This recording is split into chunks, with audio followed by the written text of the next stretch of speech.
What up, cover girls? It's time. It's It'd be time. like that, eh? It'd be like It'd be like that. that. It's easy breezy. Beautiful cover You girl. stole my line, you bastard. Sorry, I jumped the gun. I apologize.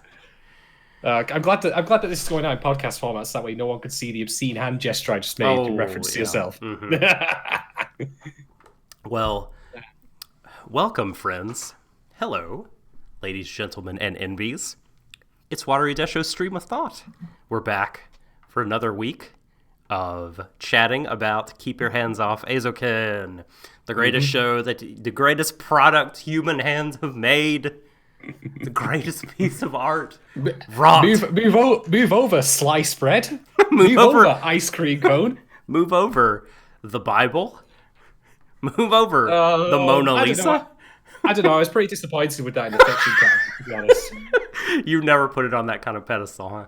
Yeah. Didn't hold up over time. It aged poorly. Not been a fan of the various adaptations, I must say. Adaptations, of course. Oh my gosh. It's easy, though. Pretty good. Well, gosh, in case you're just listening for the first time, I am the subtle doctor. I'm going to be the lead host person this time, taking us through the winding labyrinth of Keep Your Hands Off Eizouken Episode 2. But joining me in the co-pilot chair this week, ever present, glorious head, glorious beard. Although I hope your beard is not weighing you down and stiffening up your shoulders. It's Shadon. It is due for a trim, to be fair. I also need to correct you on something. You have mislabeled this episode. It's Eizouken. You know? I do not approve.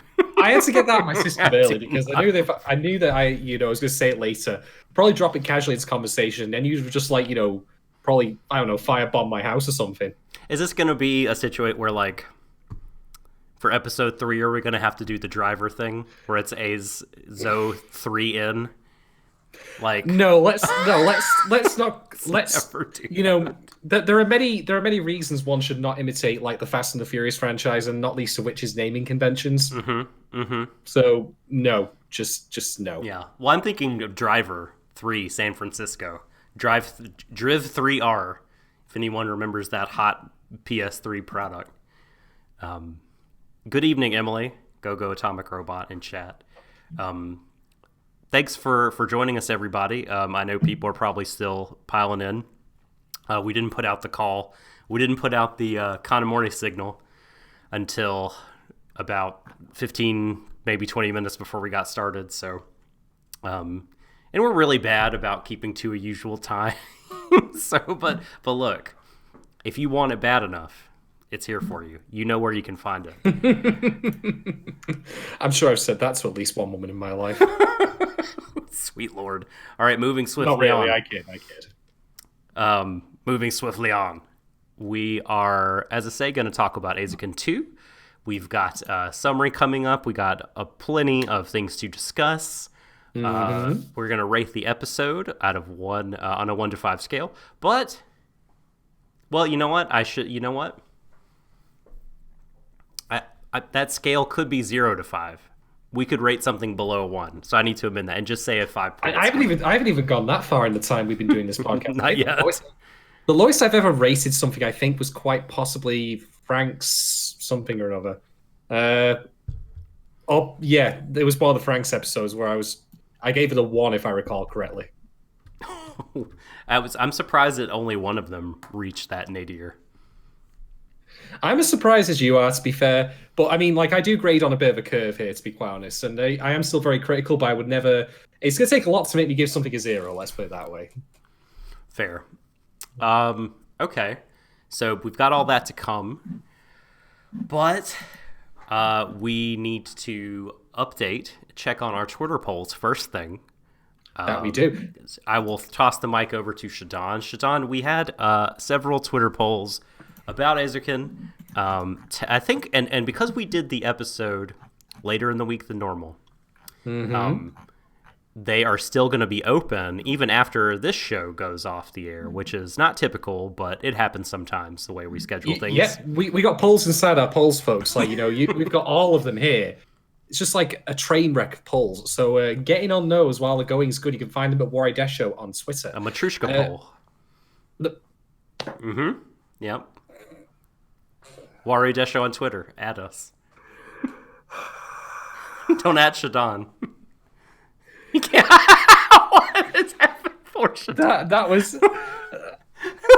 This is colossally bad. I know. Oh my god! I've broken you. I'm sorry. I didn't know it would be that one that broke you.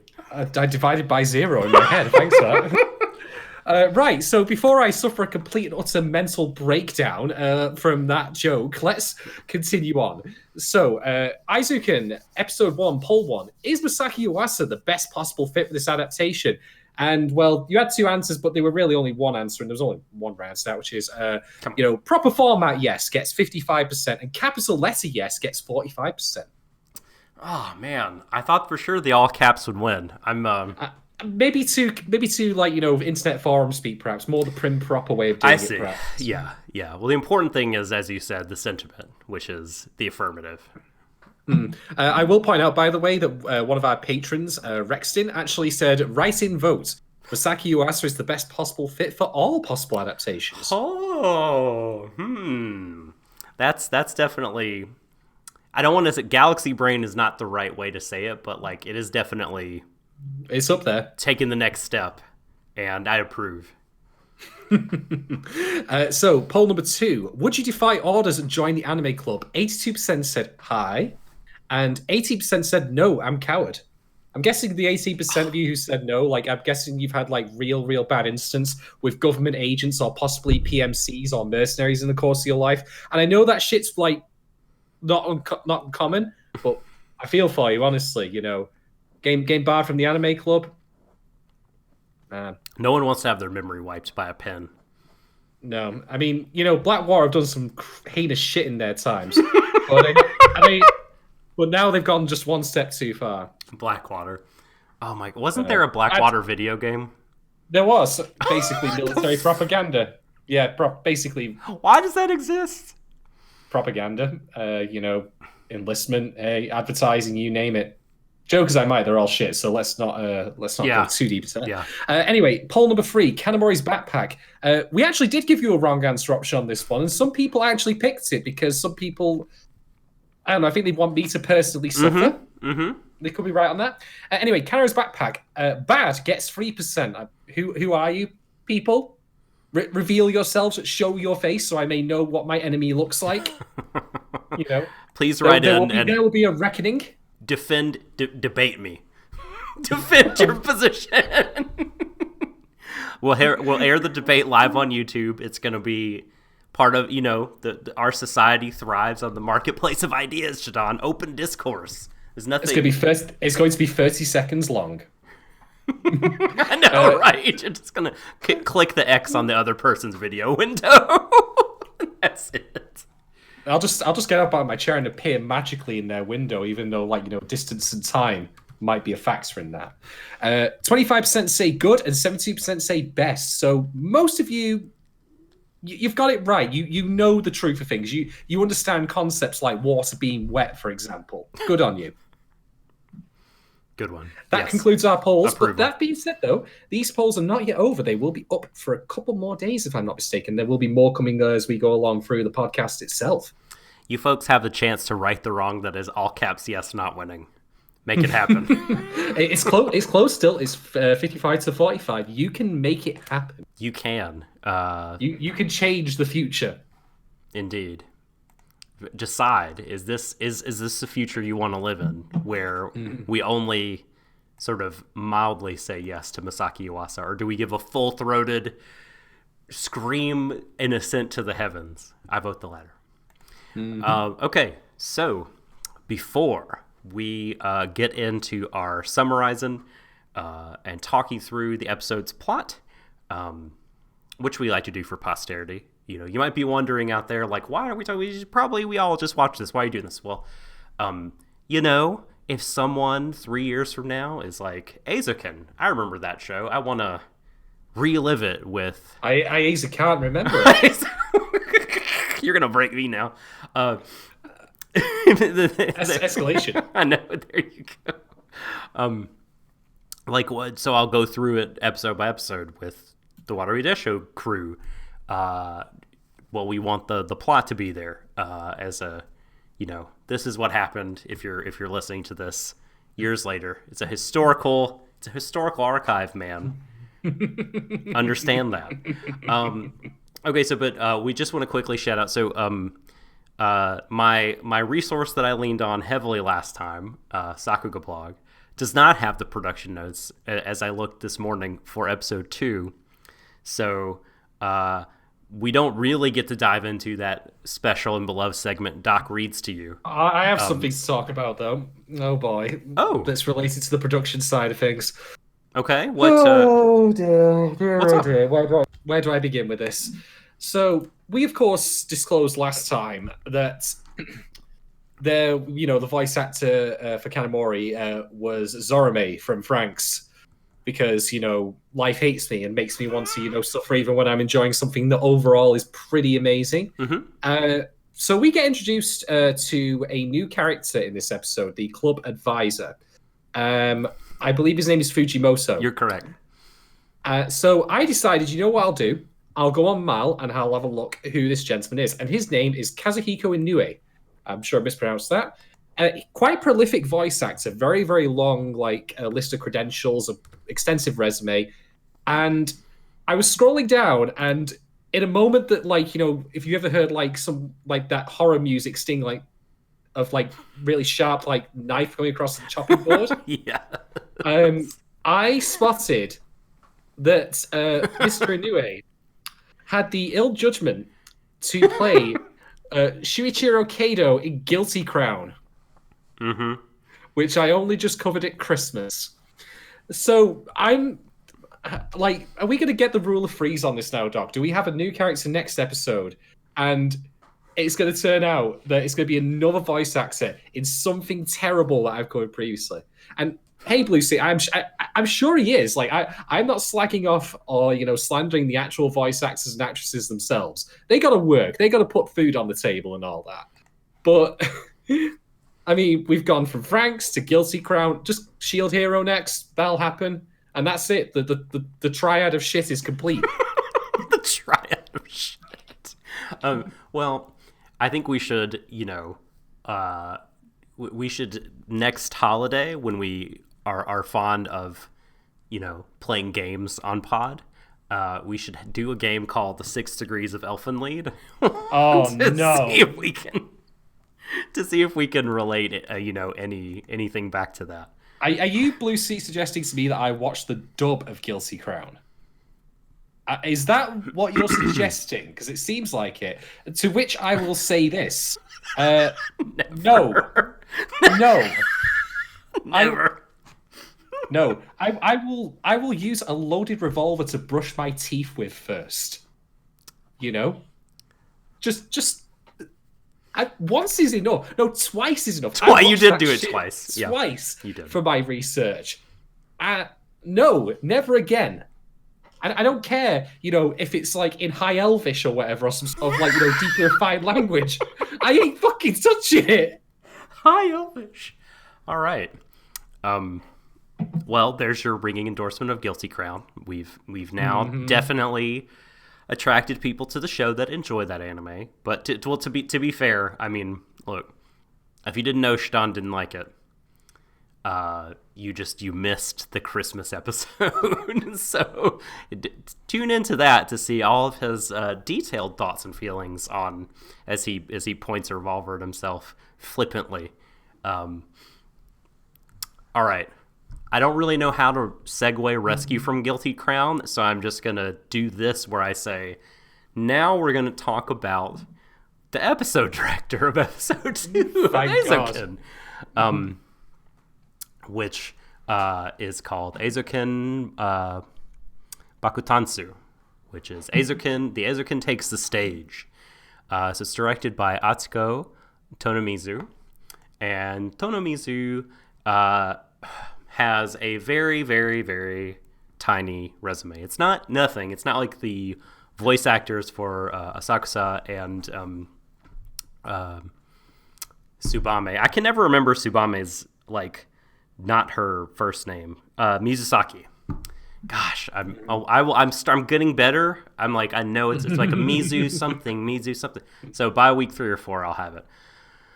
But we have Tonemitsu, who has done episode directing before, so this isn't their first time in the director's chair.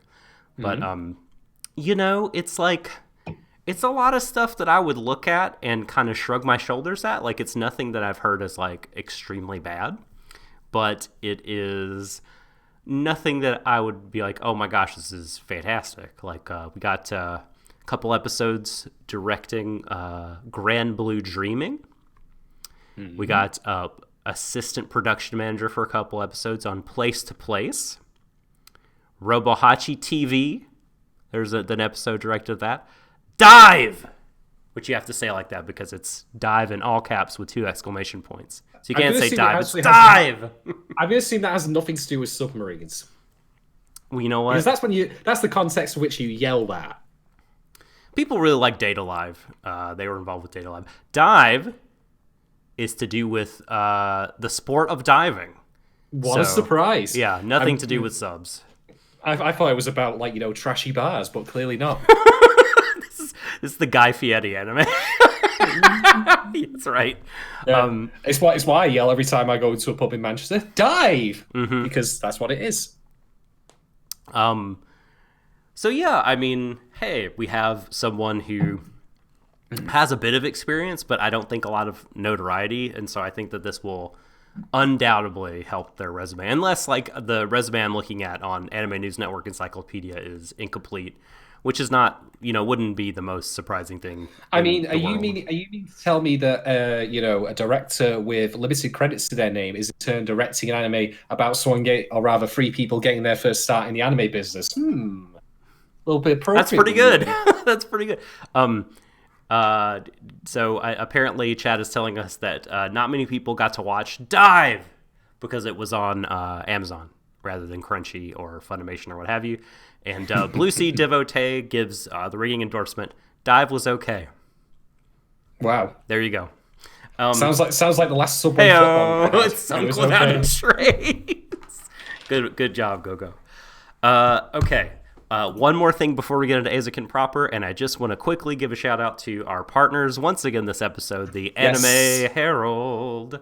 They are partnering with us. They are a fantastic website, and later on in the show, I will tell you about how you can support them, but just want you to know that Samantha and the good folks over there are partnering with us once again, so do give them some love, do give them a shout, and again, listen up later on for how you can support them. But here we go. Damn straight. Eizouken, episode 2, taking the stage. So, the episode begins, Shadon, with Mizusaki climbing out of a manhole. And she's like, "Oh, Asakusa-san, the shortcut you gave me really worked." Yeah, like that begs so many questions. Like, where did Asuka's learn of that? And has she used it for something else? I mean, to be fair, she is a big explorer. Like, we learned that in the previous episode. I just hope she didn't run into any turtles down there, but I'm sure she's fine. She's probably, mapped the subterranean, Oh, God, yeah. She has, she's procured blueprints and maps to the underground waterways and sewers. And she's like, listen, if you want to get away from the MIBs, just take this shortcut that I have for you. And the Eizouken Club is on their way to school together. Kanamori, Asakusa, and Mizu, what is it? Looking for the name on my paper. Mizusaki. They're on their way to school. And they're going to submit a proposal for a new club. Because Mizu's parents do not want her joining the anime club. Avoid anime at all costs. And again, so says one of the teachers. Yep. And so we know who the actual protagonists of the show are, not the trio. They know. I mean, it's not done me any good, anime. I'll tell you that for free.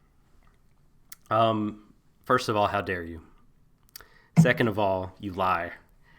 Third of all, I'm no longer acknowledging this comment and I'm moving on. So yeah, they're gonna do this new club, and Asakusa doesn't really want to, because confrontation and her don't mix, and including casually strolling straight past the door. Like, let's go do the anime club thing. You're going in the wrong direction. I know. The faculty room's this way. And so they're worried about getting refused, and Kanamori said, well, I'll solve the problem with money or violence, which is amazing. What a great line. I think Kanamori is my new favorite hard woman of anime after Ryuko from Kill la Kill. That's my second Kill la Kill reference comparison to this particular show, having made it last time. But yeah, that line slew me. And if you think that Sensei threats are chest puffing, shall we say, just wait until what happens later in the episode. No. Truly a Yakuza at heart. So they want to get this film club started, and ultimately they do. They have to, say this is a film club, not an anime club, because the teacher who is in charge of the new clubs is very much like, we have an anime club, you cannot do anime. And so they're like, look, we're just going to do film. And Asakusa says no, I want to do anime. Kanamori's like, film is anime too. Come on. Haven't you paid attention to your Studio Ghibli? Film is anime. And so they get it started, but they need an advisor. And enter the frame someone who made Shadon feel deeply seen, I believe. Mr. Fujimoto, as you said, he's just hanging out there, not really seemingly invested in the discussion. He just says, my beard is weighing me down. It's making my shoulders feel heavy. It's one of the most bohemian things I've heard in a long time. Sounds like something you'd hear at Woodstock. Totally. And he's got one of some sort of, I've never really, what do you call those things? It looks like a back scratcher with a ping pong ball tied onto the end of it. Beats the hell out of me. Feel free to contribute in chat if you know what the heck he had there. Yeah. And I mean, I don't know what it is called. Would I like to have one? Of course. I just want to mess with it and see if it does help my circulation. But anyway. Well, I know what you're going to be using the next time that we live stream. I should get one of those. I'm going to search eBay in a moment. But yeah, so he is like, okay, so I'll do the advisor because maybe advising will assist my, shoulder circulation. And so can I just add, when this all happened, I was like, wait, haven't I recently watched the show where a club advisor got in, things went really, really badly wrong due to one of the characters being a trash gremlin? And I thought, oh yeah, Maiden's in your Savage season. Whoops. I still need to watch that. That did not go so well for the club advisor in that one, whose name currently eludes me. Yikes! Although that being said, this is a much more PG anime than that one. That was saucy, shall we say? It was saucy. I did see a couple episodes. I need to finish it. That was it was great, and I'm a bad person for not finishing it because I love Mariokada. Thank you, Mariokada. Yes. I love you, and I can't remember who you are, but I like you a lot. What's your name again? You're great. This happens to be on a couple of second days. Just bringing in the personal baggage. So Fujimoto takes them to their space. They have a space for a club, and it looks like a piece of shit. But, Mizuzaki is very much like, oh, it has the wavy metal. That's super. And Kanamori's just like, it's old sheet metal. You dummy. It's great. Both Mizu and Asakusa are really, they love it. They're just super optimistic about it. They are in there and they only see good, and they only see, oh, we could put this stuff here, or we could turn it into this kind of space. And that kind of goes back to the things we talked about last episode, how when you are a creator, when you have an imagination and it's active and you use it to make and you're art. not soured by years of cynicism. There's that too. They are young. That is a factor. When all that's the case, like you see these opportunities and you see this potential for life and creativity in like all the corners of the world, including a shitty old shed. So that's going on there. And this part of are you familiar with the artist Feist, the musician? No. Okay. I'm sure I'm gonna find out. Educate me. Okay, so Tell me more. I really like Feist a lot. She's a singer songwriter, and she started her stuff. I think her first album, the song I'm going to talk about, is from her first album, and the song is called Musha Boom. It's fantastic. She kind of got her big break when I was graduating undergrad, so like 05, 06. And in Musha Boom, there's a great pair of lines where Feist sings, "But in the meantime, I've got it hard. Second floor, living without a yard. It may be years until the day my dreams will match up with my pay." And I totally thought, like, this is that lyric, because, like, these girls have these huge dreams, and they're confronted now with the reality of, like, dreams are not free. Got nothing. They've got like, nothing. Yeah, they don't have any desk, of the means. Of all the things like that they were dreaming up that they should have, like, I think Kanamori's like, how about we start with a desk? Let's start with the bare basics here, Yeah, that was surprisingly Asakusa that suggested it, and Kanamori was like, "Oh wow, you can actually be useful when you're not like, imagining some crazy helicopter." You're not always a complete idiot. Yeah, exactly. Although I would hesitate to use the word idiot. That's my girl. No, that's the word in the actual show, though. I know, to be but fair. protect her. I know. You've got your gremlin for the year now. You've got protect thy gremlin. So, yes, thank goodness Kanamori is there. It's so true.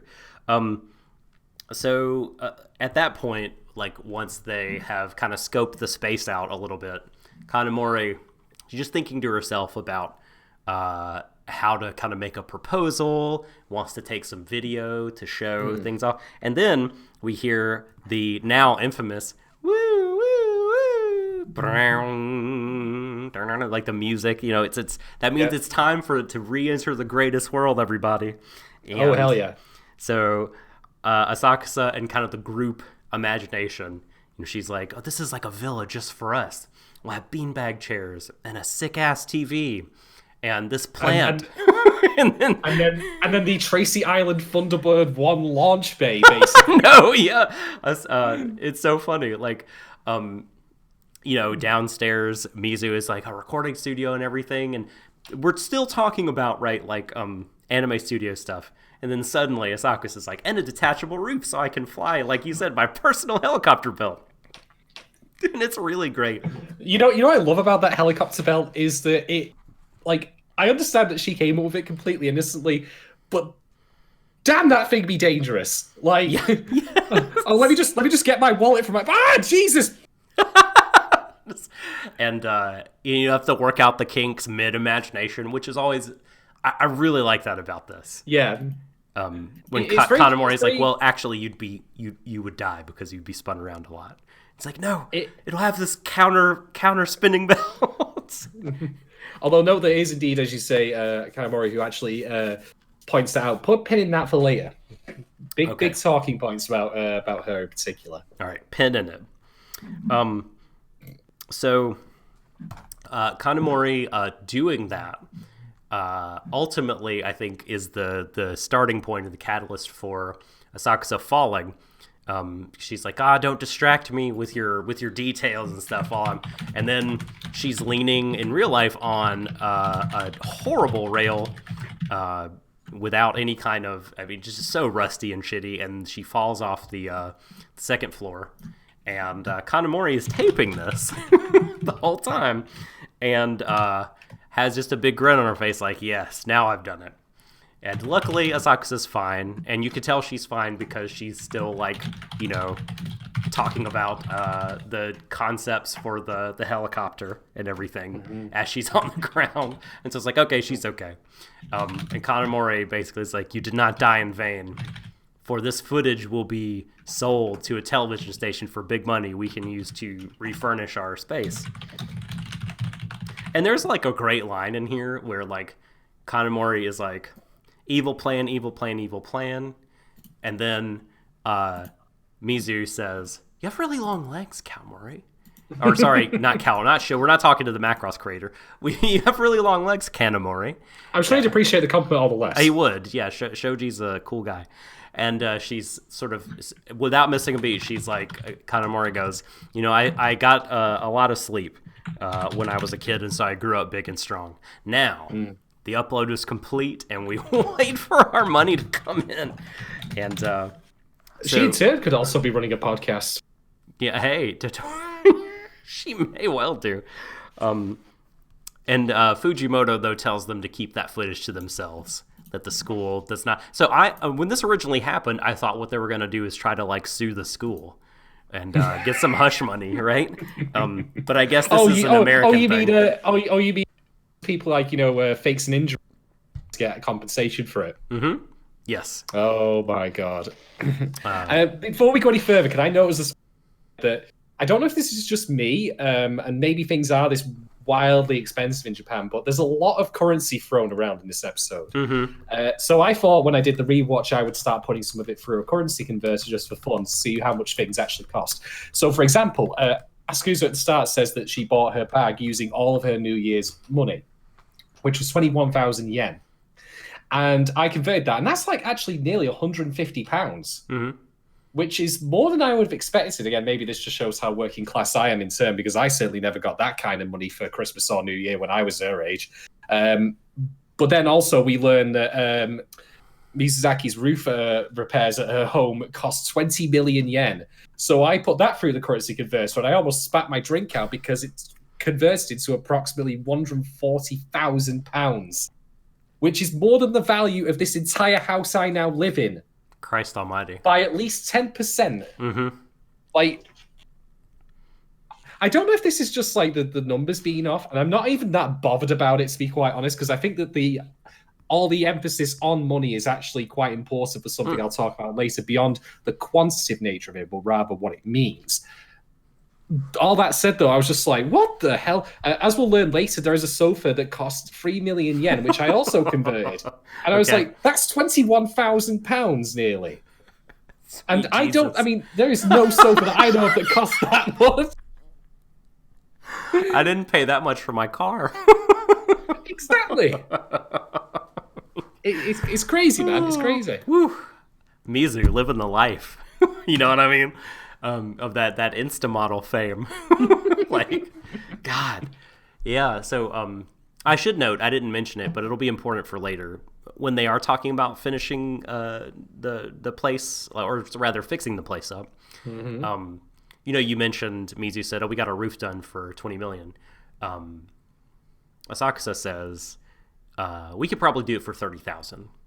And that'll be an important number for later. So... but yeah, Fujimoto tells the girls to keep the footage to themselves. Don't want the school getting in any trouble. And that's kind of how the day ends. But they say, we're going to have an anime production meeting tomorrow.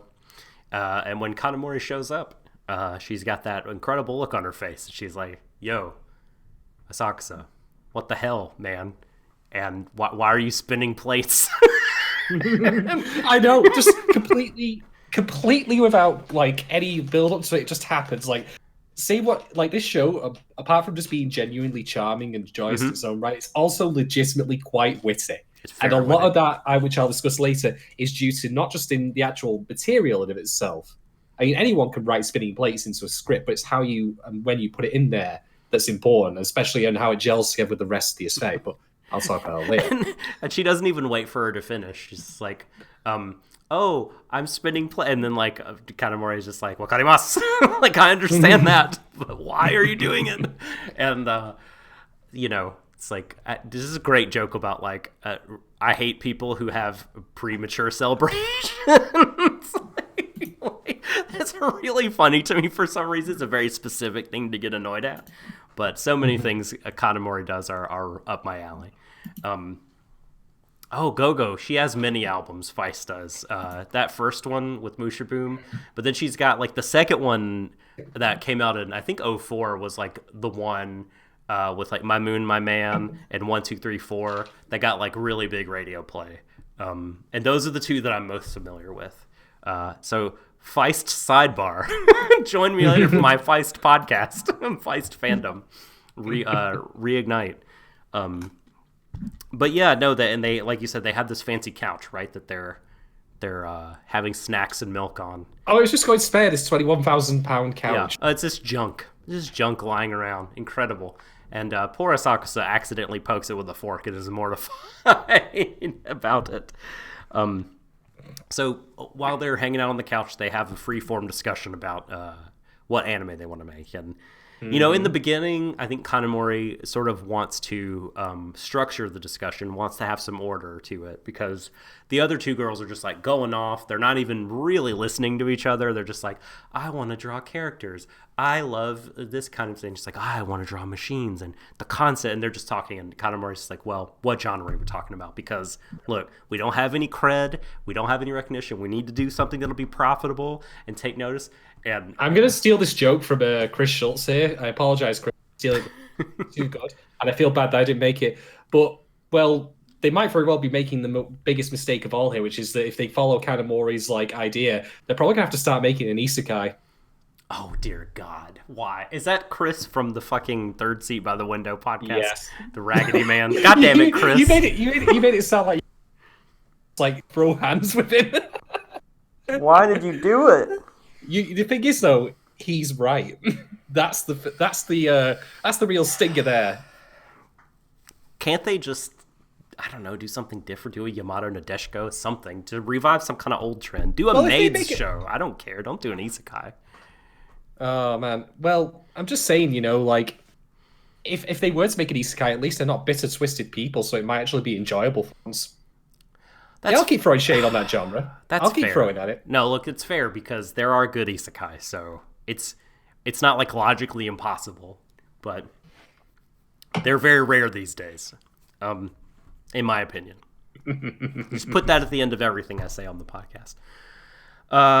And so there's an interesting pushback though from Mizusaki when Kanamori's like, we need to talk about profitability.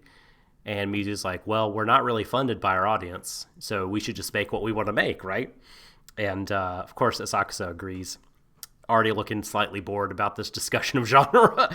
And and so we have, like, a really, we have a scene where Kanamori's like, okay, we'll let them figure it out. Well, yep. I'll let them go for now, only to restrain them later. Go ahead. Sorry, go ahead. No, you're right. Like that is the one inner monologue we get in this. Not counting the actual, of course, imagination moments.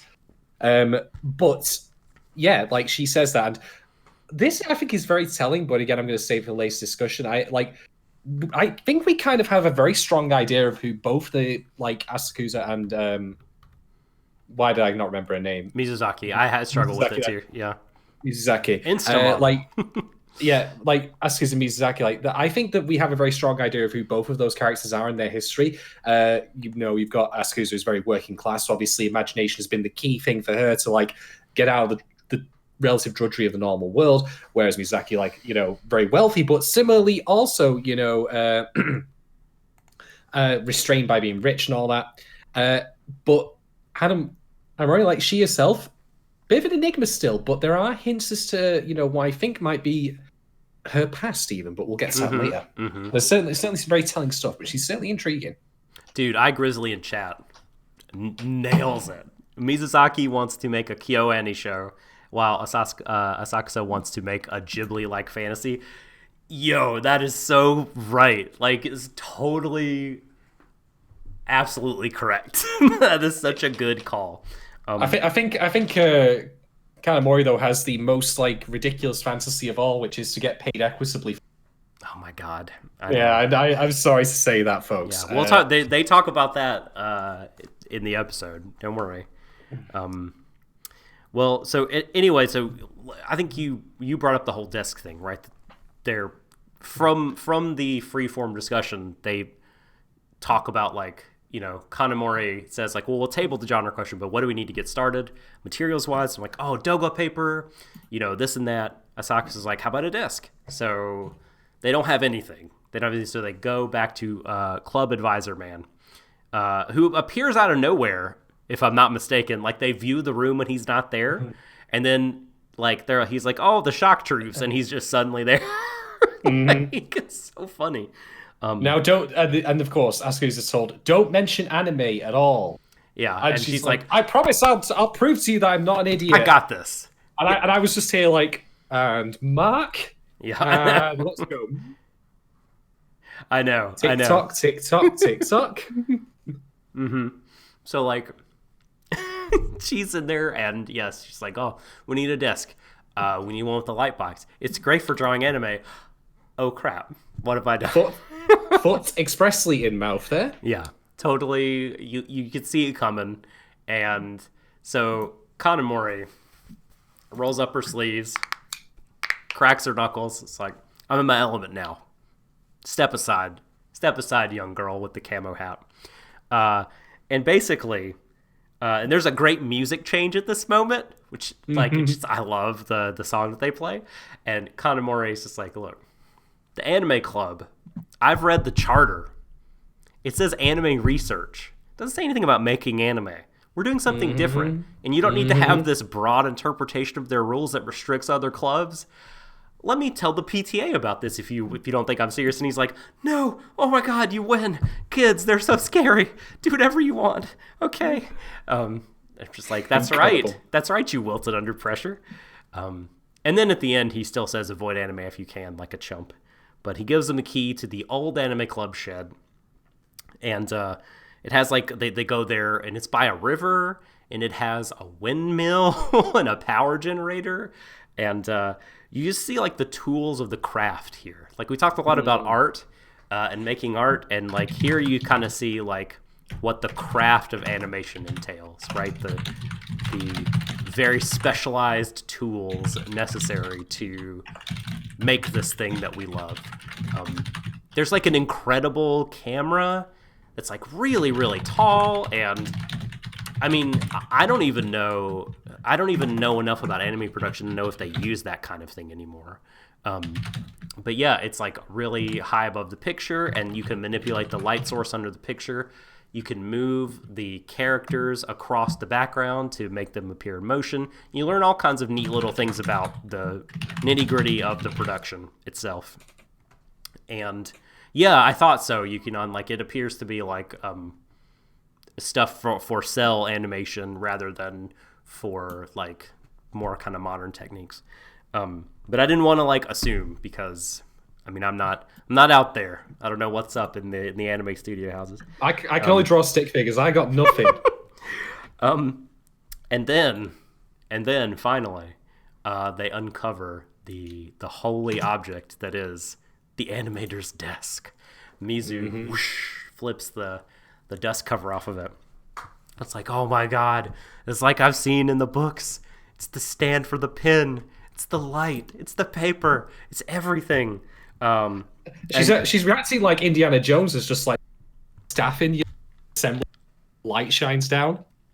Like you found some sort of ancient, like holy relic. I mean, it is a treasure trove for them, and they are very young and impressionable. Like they, of course, would interpret it in such a way. Yeah, who can blame them? And then almost immediately, like they understand the like, they I guess still view it as a hallowed object, but like it comes down to earth in a way, because like they use it to do real work, really hard work. Because they see the windmill and they see some drawings of it, and they're like, oh, we could make these better. Let's actually finish this windmill animation. And so the two non-Kanamori girls, Mizu and Asakusa, for some reason I couldn't remember their names, they do the drawing, and they're like, oh my gosh, this is so hard. Like, here's all the ways it's difficult. My fingers hurt. I'm having to draw so many pictures. The oil is making the paper curl up. All these little things that like you don't appreciate if you're not in the anime business. It's really good that it got shouted out, and Mizu's like, oh my gosh, like how much do the animators get paid per drawing? And they don't tell you. They kind of sidestep it by saying, we're not getting paid. I felt like the science writing explicitly stayed on not in the manga. I don't... I can imagine if I was like, do I put this number in because I know the truth and it would make me sad to put it in there? I mean, this is the entire nature of this beast as a show, by the way, process aside, in that there's going to be a certain amount of looking over its own shoulder, shall we say, because inevitably a lot of what we are seeing here, while undoubtedly fictional, probably came from a place like, at least in the mangaka's case, of understanding or experience of that. Oh, yeah. Oh, that hurt me. Blue Sea just had 200 yen per drawing in chat. That hurt me. Well, I did use a Japanese currency converter before. So if I put this figure in here... You might faint on cast if you do this. All right. Well, folks, this is my wallet. Now, if I'm not mistaken... This is a live bit. We're going live to Shadon with his money on Kev. You can't see if you're doing podcast only. Shadon has emptied the content of his wallet on his desk. He's fishing for something. Okay.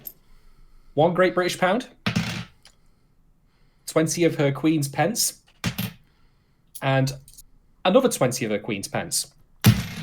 That's it. That is it. That will buy you one of these and a chocolate bar. At a push. Which is all you need to live on as an animator. You got those and you're good, and you can sleep under your desk, goddammit. Jesus effing Christ. I know, per drawing, and they probably draw a lot of drawings, but still per drawing, that is that's appalling. That's a horrible rate. I mean, if you think of it this way, right? Like, if you're, say, an artist on Twitter and you do commissions, you could probably get, for a single drawing, anywhere around, like, say, $25. Depending on what your rates are, Christian. I know it varies a lot. Yeah. But, I mean, that's just a single drawing, and you're earning somewhere in the region, like, up to 100%, 200%, like, however much more. So what is 2,500 yen? Because Felix in chat, who is a Sakuga person and knows these things, what's up to Felix? It says that specialist animators that are credited as key animators, they get paid per cut. Don't know how many drawings per cut. I guess doing the math would hopefully show that, like, if you're a key animator, maybe you make more per drawing. 2,500 yen is £17.50. To give you more context again, folks, per cut. To give you more context, I'm going to see Weathering with You this coming Friday at the IMAX Theatre in Manchester's Printworks. Shouts if you're coming, by the way. I doubt if anyone from Manchester even knows this is on, but hey, come say hi if I'm there. That ticket cost me about £12.80, so I will be able to get that and possibly a bag of sweets to go with it. Yeah, one cinema ticket and a bag of sweets. I don't know how long it takes to draw a cut either. Is that a day's work? Is that a week's work? Because I'm sure there are, like, edits and shit. And according to folks in chat, these rates don't really change based on the complexity of the drawing. So, you could be drawing a very detailed robot. What, who am I kidding? Nobody draws those anymore. Or you could be drawing, like, a simple character design with a simple background or something with a lot of detail. So, yeah, this is pretty frightening. And maybe they didn't want to. Here's a charitable interpretation, Shadon, of why they didn't want to put a number in there. Because the problem is so bad that you don't. Maybe they don't want, like, an incremental move in the right direction to then make this anime, make it seem like when you're viewing it later, oh, they've done better, they've surpassed these horrible rates. Like, they said 200 yen, and now people get paid 500 yen per drawing. But it's like, you want, like, a real living wage. Well, just to really crap on your feelings there, Felix said in chat, good God, a cut can take anywhere from a week to a month or two. These poor people. Right? You know, this show eventually, and indeed it's laying the seeds of it in this episode, as I'll discuss later. But part of, everything that's going on here is the cold, hard reality of what they're facing, these three girls, in going through this process of making a show to begin with. And this is why, in turn, there's a heavy emphasis on money in this episode, even if the numbers don't necessarily make quite as much sense as they otherwise could. But that's not the point. I'll get into that later. But yeah, even though it's not explicitly stated, like the stuff we've discussed in chat, the emphasis on money is very apparent. And if you just read between the lines a little, you can see, like, this is definitely, it's not, let's put it this way, it's not, let's say, living wage standard or even minimum wage standard for sure. Yeah. That's why I think there are, like, projects like... Anime Dormitory. Yeah, those projects that you could donate to help out animators. I don't know. There are also sometimes individual studios have services where you can buy, art and things like that. But a lot of research is required on our part to see if our money is going to the animators and not getting bottlenecked at producers, production committees, different people in the studio. So it's really hard, man. Yukinon says there's a reason why some shows turn into jiggly heaven because the poor people tasked with making this stuff are pushed to such a degree that it's not feasible to make every shot pristine before airing. It's on a tight schedule, these things. And so yeah, this whole scene is really educational, and I'm so appreciative of the chat for bringing all this information, and I hope that other people watching the show will do some research into just how bad this is, this situation. And I mean, it's part of the reason why we get so much anime, I think, is because the labor is cheap, but also, like, you probably have, like, studios going into debt, and they just need to keep making stuff just to keep the lights on. They always need to be making something. Yeah, when UFO Table are, like, in themselves in financial trouble, barely partly due to the tax evasion thing, but still, like, they're a top flight studio. That speaks volumes. I know. It's pretty horrifying, isn't it? It is. So, from that really disheartening subject to the greatest world, because this is where we return when the windmill drawing is happening. They get carried away again. They're supposed to be out of there quickly with their stuff because a big rainstorm is coming, and yet they decide to animate this windmill, and they do a first pass at it, think some things are wrong. They do a second pass, still think something's missing, and it's the wind. And so to add wind, they enter the greatest world and fly their ship into a building, blow a hole in the building. Wait, doesn't this make the building explode? It's fiction. We'll be fine. Why is there water coming out of this pipe? Because there is. Exactly. Although I have a theory on why they're coming out of that pipe, but... well, it's not a big time pipe, but bear in mind it does rain later. Yeah. Yeah, there's bleed through again happening, as we saw in the previous episode. Totally. Hello, Ryosuke Hero. So yeah, I think you're right that the water is an element of it because of the actual rainstorm happening. There's possibly river flooding happening because the place is next to a small river. So they get in the dinghy, right? And they ride down the river and see some incredible weird animals. If you stop to read the descriptions, I mean, my favorite is the Overlord bass. It's just an incredibly huge fish. And it's just like a descendant of the regular bass, or maybe an ancestor to it. And there's like a weird duck with an armored bill. And there's like a goat of some kind that they put in these little notes. And they do the same thing to all the ships that get introduced. These great, again, like concept pictures. So nerdy, so otaku. It's really great where they like tell you how this fictional machine that would never exist is supposed to work in great detail, all the parts. It's really speaks to a certain kind of nerdery, I think, in a deep way. And well, you know, they like, wow, we actually drew this. We did it, like, in this studio. Like, we made a cut of animation. Oh my god. And then Teacher Man comes in and they're like, you know, hey, guess what? It's raining. Why haven't you left? And so, my god, it's rain from the sky. Impossible. It's really coming down out there. I told you to leave. And so the three girls walk home. They're having fun. It's a great moment. There's banter, and cut to the next day. Problem. Big, massive problem. Because Kanamori didn't take down the video. Got that PayPal. from whatever thing they uploaded it to. I guess that she thought no one would buy it and it would be fine. I think that they actually did talk about that.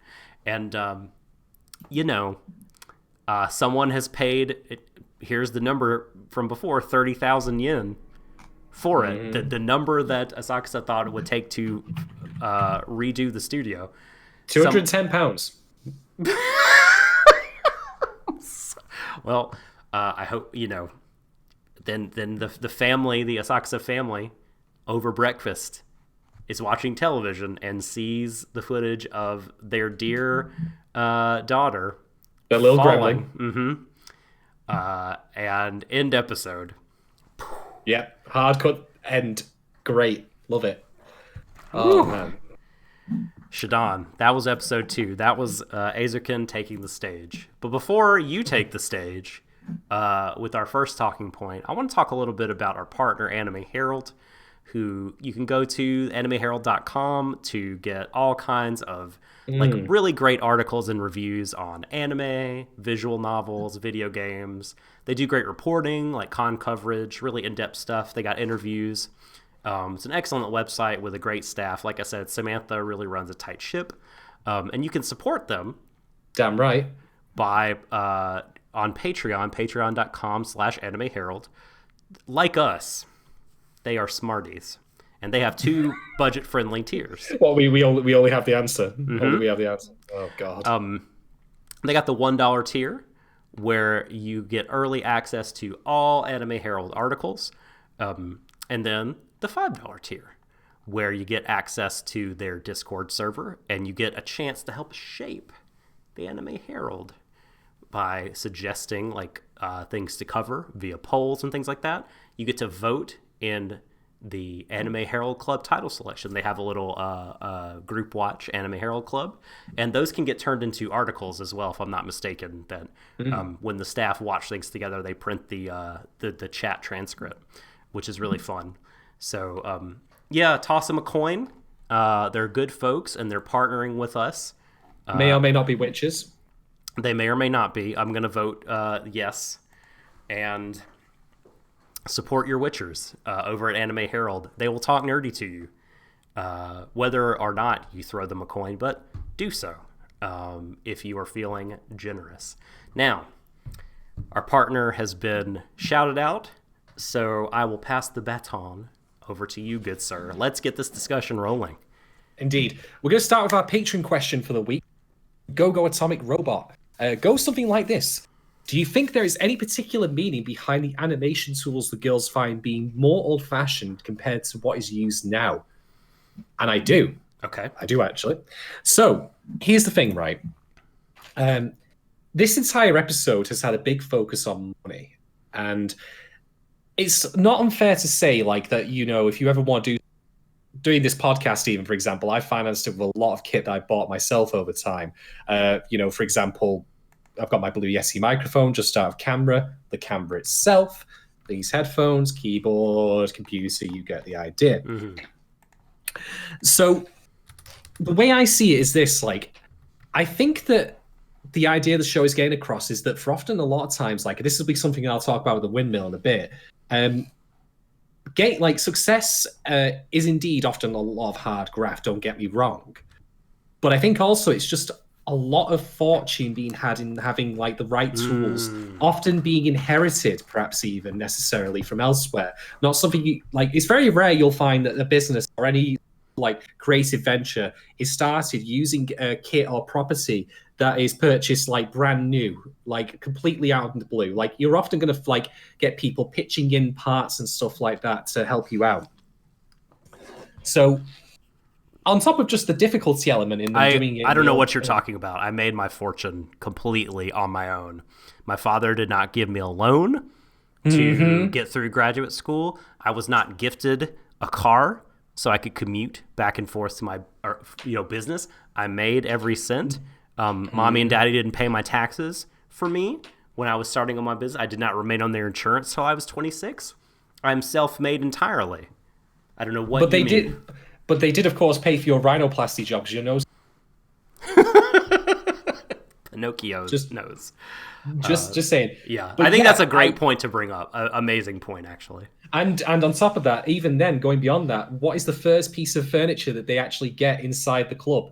The sofas. But the sofas are just inherited items. They're not things they bought for themselves. They've just had the good fortune to know someone who is willing to give them to them. I mean, that's the truth for me, actually, funnily enough. Those sofas over there, they're not £21,000, I can confirm, even though they kind of look sort of similar. But I bought them from my dad, inherited them from him when I bought this house. Like, a lot of the stuff in the house even is inherited from him that he gave me for free. So, yeah, as much as like it's true that hard graft is necessary in order to succeed anything. I mean, you can't, for example, sell a book if you don't actually write it to begin with, to be quite honest.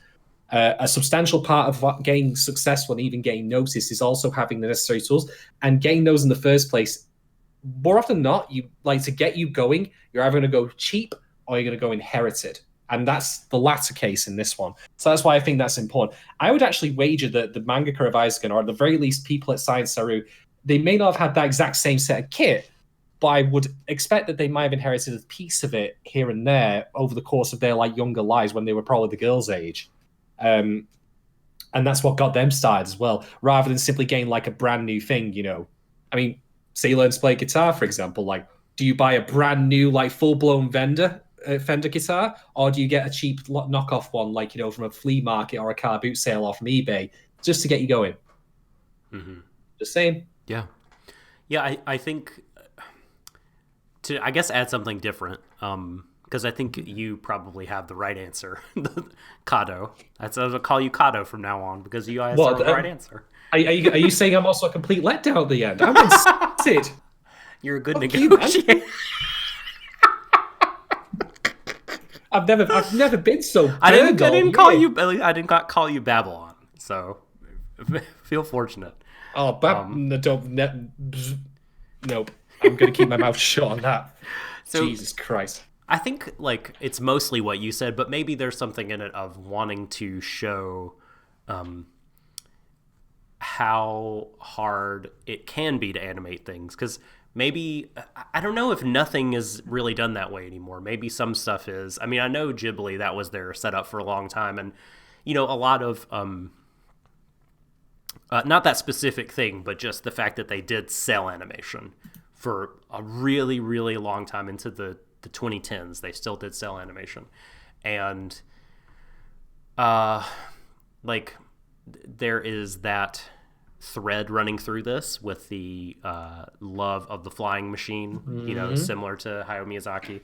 So maybe it's another maybe it's another Ghibli connection, but maybe it's like also just again wanting to like show the world like this is what animators have gone through in the past. Like perhaps if it was just like, oh, here's some PCs, perhaps people wouldn't be like, oh my gosh, they only get paid 200 yen per thing on the PC. Like maybe this is to bring the point home of like these people work so hard for so little, and perhaps like seeing their real analog setup is meant to underscore that and help again put like an emotional exclamation point on that. I would agree. All right, so thank you very much, Go Sorry Robot, for that question. If you yourself would like to ask us questions for us to cover on Eizouken or Richard. Feel free to take a look at our Patreon if you get yourself on that for the $3 tier, was it, I believe, at the minimum? To ask the questions, it is the $3 tier. The $3 tier. Get yourself on the... Why did I do it? I'm stabbing myself for that joke. I'm going to stab my own eyes out in a second. Get yourself on the $3 tier.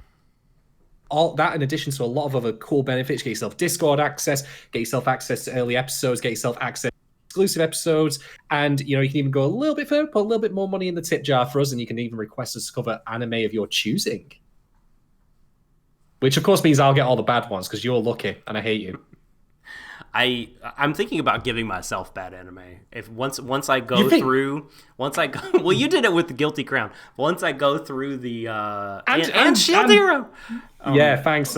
Once I go through the request list, I have something in mind that I'd like to do that is rather ambitious and could be described as self-harm, but perhaps. Are you stealing my thunder now? Well, I like to watch bad things. I tried to watch Plunderer this weekend. That's how much I like to watch bad things. If anyone hasn't watched that, please avoid that. It's not worth your time. I couldn't make it through the whole episode. Okay, so again, thank you, Emily, for your patron question. What's your first discussion point, buddy? What do you want to talk about? All right, so the first thing I'm going to dive into, and I'm getting the big one out of the way, is because if you think about it, right, like, why would you have a windmill as a power generator for this little club here? It doesn't really make any sort of logical sense. And by the way, this is not criticism, actually. This is me leading into something positive about it. But, well, the thing about wind power, at least as it's presented here and not the more modern form of it where you see, like, giant, like, wind turbines on, like, shorelines or, like, high up areas, is... it's unpredictable and unreliable, and it just kind of happens. And if you think about it, they need that generator running in order to actually operate out of that little clubhouse to begin with, which I think is quite a neat metaphor for, again, tying into the idea of success as I presented it earlier, in that partly it's due to, having the tools necessary and the fiscal ability to buy the things that you need to get underway. But also it's about simply being discovered. Like, it's just kind of a coincidence or a bit of luck even that it happens. A lot of authors have attested that, hey, I was writing for years, for example, but then I just suddenly, by complete chance, got found one day, and then next thing you know, I'm suddenly a big deal. And indeed, that's true of a lot of other creative industries. I mean, you go YouTube, for example, you get noticed, and so you go viral, and then everything goes crazy. If you're a musician, you got to wait for your big break when you get noticed by an industry rep, for example, or maybe you win a competition. So to me, I actually appreciate the windmill, apart from just simply going into the laborious detail of which, how do we design a windmill? It's something that itself on the surface seems very simple, but then look at all the considerations that goes into it, the angle of the blades, how you present the wind. It really shows the level of detail necessary, even in something that really probably doesn't need that much conscious thought on the part of the audience, if you think about it. But on top of that, I appreciate its metaphor in how that sometimes you might work your ass off, but it doesn't bear any fruit, not because you're bad at what you do, not because you don't care, and not because you don't try, but that's just the nature of the beast in creating, fiction to be consumed by a wider audience, in that your audience, will come to you. You can't force them to come to your work.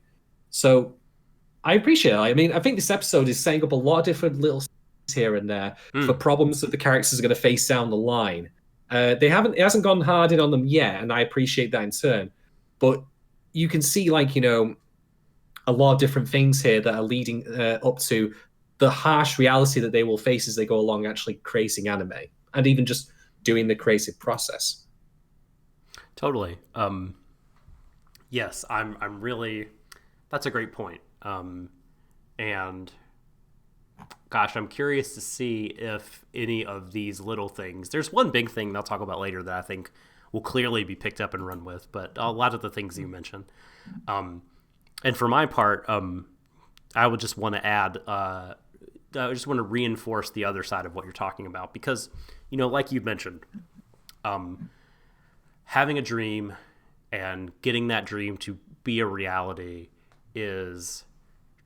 never just about you and what you're doing. There's always as you said, some kind of good fortune or some break will go your way. You'll get discovered. You'll do it. The contact will come your way, or you'll be donated a tool, something like that. Conversely, though, I think, especially when we're talking about an anime, and anime is, a lot of consumers of anime, a lot of viewers are otaku. It is important to just be like, look, your dreams are not going to come to you.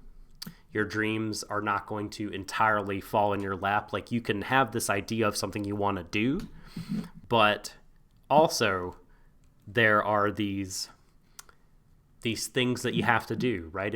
If for example, Asakusa didn't go in that room to sign up the club, then they don't get the sofa, because they don't get the space, because they haven't done the club. As much as the good fortune is an element of it, and true and correct, like, I want to reinforce like the graft part, right? The hard work, again, we talked about it last week, that the show, rather than challenging you to be worse, is challenging you to go out there and get it done.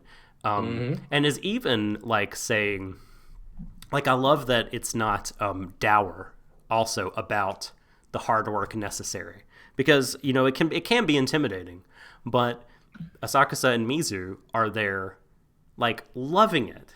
Like, they see the potential in all of it, despite the fact that it is a pittance that they've been given. And it's really inspirational. It is. And I'll note as well, like, this is one of those instances where tell, don't show actually works, believe it or not. I know that sounds crazy given we're talking about this show, but hear me out. Like, in the real time necessary for them to do that windmill thing, like, what they were drawing when they were mentioning about the oil coming out of the paper and how it was quite difficult. If we were to be shown that in real time or even in montage, it would probably take up too much time in the episode. So having a cut from them starting to then coming to that point and then saying, God, this is hard work, that still works. That is effective. It's, it gets the point across that even, as much as they're enjoying it, we can still see, like, they're getting an idea of the magnitude of the task before them. Yeah.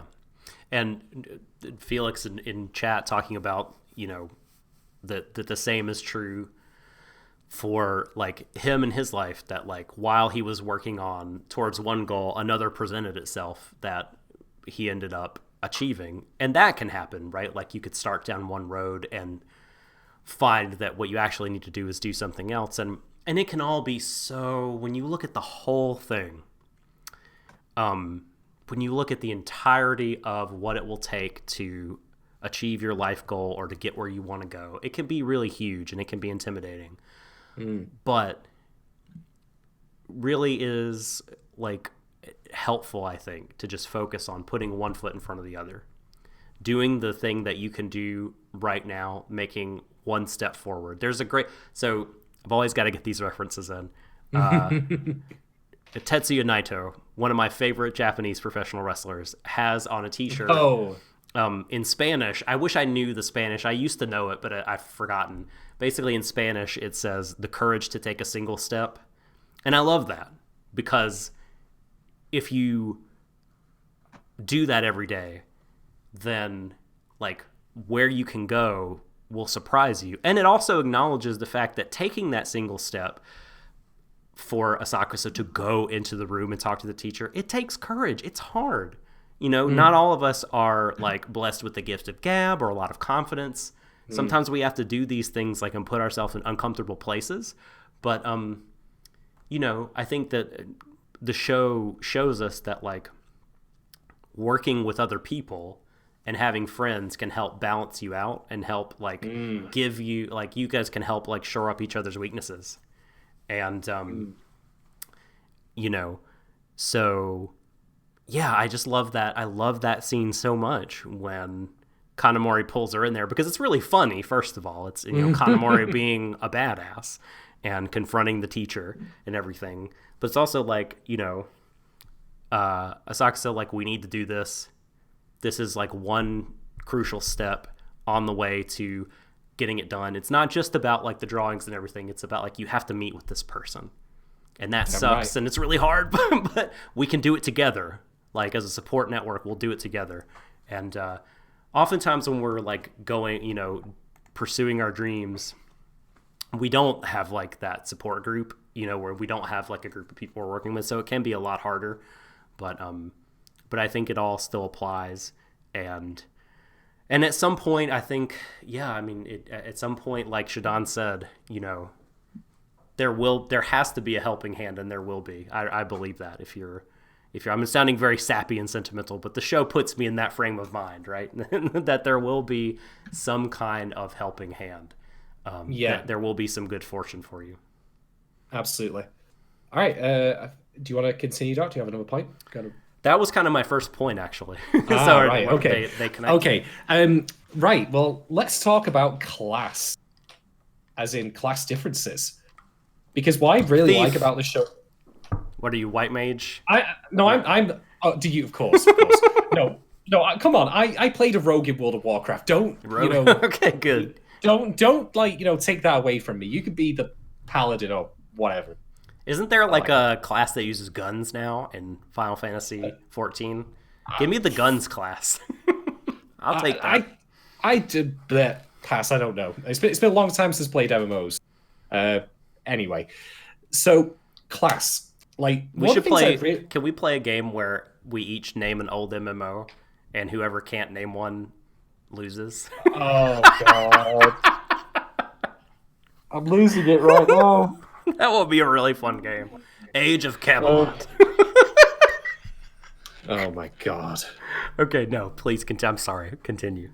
Okay, so let's talk about class. So one of the things I really like about this show is, first off, very like in a maybe not so overtly, but at least it is clear that we have two people who they share a passion for like wanting to do anime or even just being creative. But it's funny how even though they come from opposite sides of like the social strata, with Asuka being, in her own words, working class, versus Izaki being, of course, quite wealthy, that even though because of that, their like circumstances hold them back in their own ways from doing what they want to do. In Asuka's place, it's not the case that her parents probably are unsupportive of that, but rather that they simply don't have the finances necessary to give her the equipment, all the tools that she would need in order to get that underway.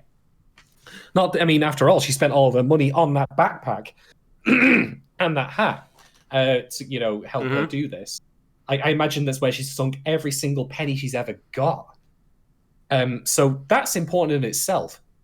But on top of that, then you have Mizaki, who, as we saw in the previous episode, very wealthy, no doubt, could, in theory, if her parents were supported, just have the entire clubhouse decorated as they believe they could do, but obviously can't. I appreciate, that it makes it clear that, hey, being creative, as I said before, hard graft, big part of that, probably biggest part of the pie chart there is. Not a substantial chunk of it, though, is fiscal ability and wealth. A lot of people are successful simply because they are already wealthy. Oh yes, that is and there's a documented reality that in the US, for example, just to get slightly off tangent here, if you're self-employed, you obviously have to get medical insurance, but that's going to be quite expensive, and that puts people off actually going into creative lines of work because of that. Rather you get a job and then get it through your for your employer, company. Yeah. Mm-hmm. Yeah. So I'm glad to see that Eizouken is actually being very social. It's again not over. Not putting a big stamp on it. It might become relevant later. I could, in theory, I don't want the girls to fight amongst themselves, of course, but I could, in theory, see Asuka's feeling a little jealous of Mizusaki's welfare in there, or there could be elements of that, certainly. If only it was different, you could finance all of this easily, but no, it's not that you... Here's one that could go, way down the line. We're very far away from this. And like you said, I don't even know if I necessarily want to see this, but couldn't you imagine Asakusa going is this just a game to you? This is my life. I have no money. I don't have anything to fall back on. I'm not an Instagram model. Yeah. If this doesn't succeed, I'm totally fucked. You like, of course you're going to want to go home or work less hard because this is not everything to you. You know what I mean? Because you have all this money.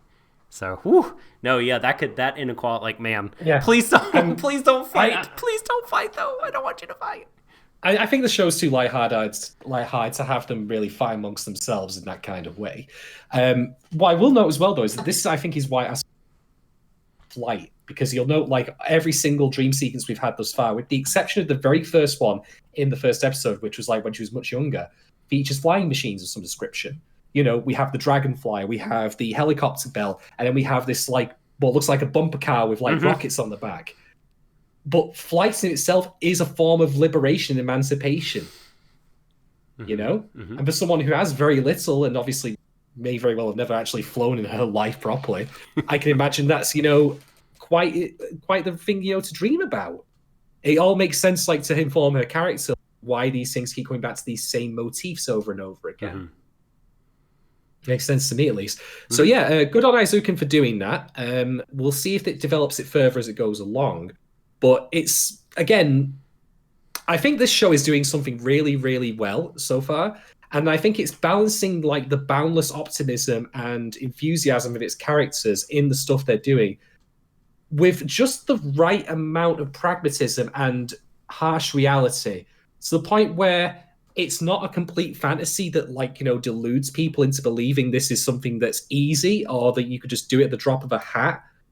But conversely, it's neither that, you know, where it's so dour and depressing and, you know, kills any motivation we as an audience might feel towards doing similar. It's got the perfect blend thus far. And it might ebb that up a little bit further up and down in one side or another as we go along, as the drama unfolds. But I think that thus far it's doing it just right. I really like that. It is a good balance, isn't it? We're given enough to appreciate what people have to do to get this stuff done, but not enough to make us, I don't feel anyway, over anxious about the possibility of doing something similar with our own lives, be it animating or just creating something, whatever it may be. You know what I mean? Because you could see someone start to, like, freak out, right? Oh my God, I need all this stuff. I need all this help. I'm never going to be able to do it. When it really is just, like, that, all about that single step. And the show is very, like you said, like, it dips into the greatest world, the greatest windmill, and all that sort of thing. Yeah, it is a nice balance. Do you want to talk about the video and that kind of thing? Do you have that down as a talking point? Oh, you mean the machine for, like, looking up the mirrors and stuff? No. I mean, the accident footage. Oh, well, funnily enough, that's also something that's to what I was going to talk harsh reality. But please go on. Okay. Well, I guess, like, this might just tee you up more than be a point on its own to talk about, but just, like, you know, we talked about last episode at the very end, like, that we'd surely be seeing money coming into it. And like you said, we get that. There's a lot of figures thrown around, a lot of price comps and things like that. Like, hey, there's this reality in the world, money, and we live in a capitalist society and shit. And it is at odds with this thing, boundless imagination that we have, this creative impulse. Like, it needs money to be sustained and to kind of make what you want to make, and also to sustain you, the artist, to live, to keep making stuff and keep imagining. Kanamori introduces a really interesting element, and she's been the one all along that's really concerned about. She's in this to make money, right? From the off, certainly she's in it to make money, which I say is probably.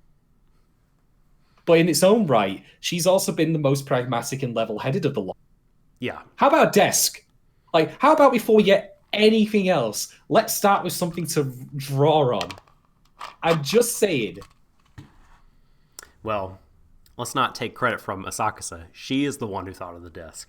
But your point still stands about her, the way she drives discussion and thinks about genre and materials and prices and is taking a video of the place and has a lot more of a view that probably most of us would have of things like a shitty old shed.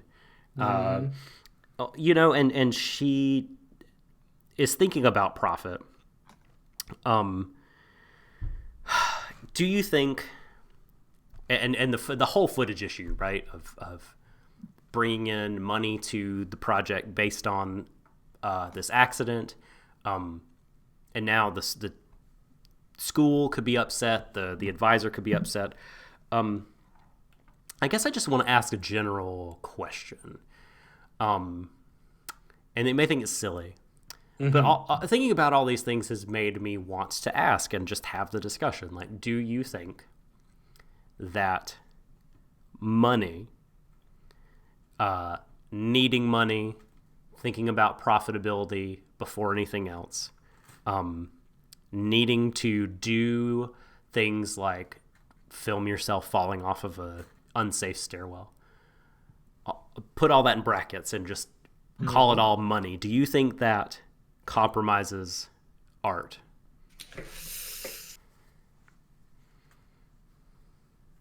I don't think it's as binary as simply if you are into that, then it's compromised.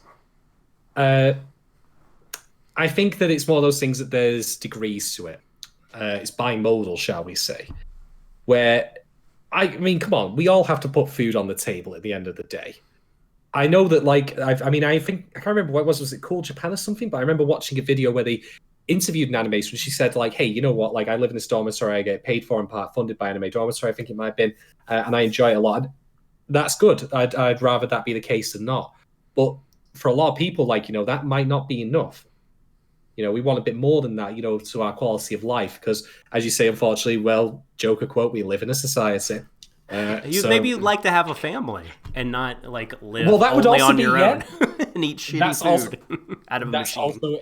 That's also an excellent point. So I think that for me, the distinction would probably lie in where you go so far that you want to use your art to make money purely for its own sake, rather than, you know, say using it to firstly make sure you have a roof over your head and the table and all the necessities that you require, and then secondly, you know, having money for quality of life for yourself, and then thirdly, reinvesting that money back into your own work. It's going to vary depending on certain things. Like, I mean, I'm not going to lie, for example, and say that we talked about isekai. Why is isekai popular? I could go on to the social constructs behind that all day, but let's be honest, shit sells. Shit make bank, as we say over here in Britain. You do. You know, and that's why I kind of have a bee in my times, because I used to say really being made for our sake, but more just for the, you know, money thereof. But I don't think it's as simple as simply, you know, wanting to be paid well that compromises the art of itself. And if anything, I would argue that maybe being paid well can in turn, you know, motivate you to make better art. Depends on the person as well, to be quite honest. Yeah, and I guess I'm not thinking of individual artists, but, like, because when money comes into this, right, like, big structures build themselves up around the artist and the creators.